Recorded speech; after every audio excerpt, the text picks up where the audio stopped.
రాజమండ్రి తుమ్మలవ సాయిబాబా గుడి వద్ద ఎమ్మెల్యే ఆదిరెడ్డి శ్రీనివాసరావు మరియు డాక్టర్ యాళ్ల ప్రదీప్ కుమార్ సూచన మేరకు శ్రీ లక్ష్మీ గణపతి ఆటో స్టాండ్ ఏర్పాటు చేయడం జరిగింది.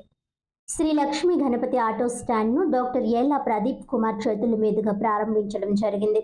ఈ యొక్క కార్యక్రమంలో డాక్టర్ యాళ్ల ప్రదీప్ ప్రెసిడెంట్గా నంద్యాల రాంబాబుని, సెక్రటరీగా విసారపు కాశీ విశ్వనాథంని, ట్రెజరర్గా కరిమెరకల శివని నియమించడం జరిగింది.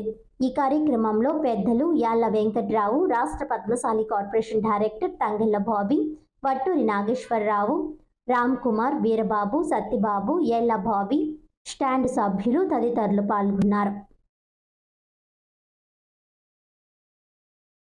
ఈ రోజున స్థానిక తుమ్మలవ సాయిబాబా గుడి సెంటర్లో శ్రీ లక్ష్మీ గణపతి ఆటో స్టాండ్ టీఎన్టీయూసీ అనుబంధ సంస్థ ఆటో స్టాండ్ స్టార్ట్ చేయడం జరిగింది.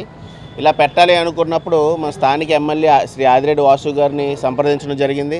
ఆయన కూడా ఏంటంటే ఫ్యూచర్లో ఇక్కడ హాస్పిటల్ పుష్కరాల దృష్టిలో పెట్టుకొని ఒక 100 బెడెడ్ హాస్పిటల్ కట్టే ప్రపోజల్ కూడా ఉంది. అలానే పుష్కరాల దృష్టిలో పెట్టుకొని జనాలు కూడా చాలామంది అవసరం ఉంది ఆటో సర్వీసెస్ అని చెప్పి స్టార్ట్ చేయమని చెప్పడం జరిగింది. అలాగే స్థానిక ఈ ఆటో స్టాండ్ సంబంధించిన కార్మికులకి చెప్పడం ఈ రోజున ఇది స్టార్ట్ చేసుకోవడం జరిగింది. ఇది ఏంటంటే ఇలాంటివి ఇంకా రావాలి, ఎందుకంటే వచ్చే సంవత్సరంలో పుష్కరాలు ఉన్నాయి కాబట్టి ఈ ఆటో కార్మికులు సోదరుల సహాయం ఎంతో అవసరం ఈ పుష్కరాల్లోని ఈ రద్దీని మీట్ అవ్వడానికి. కాబట్టి ఇలా ఇది హ్యాపీగా జరుపుకోవాలని, ఎటువంటి ఇబ్బంది లేకుండా జరుపుకోవాలని కోరుకుంటున్నాను. Thank you.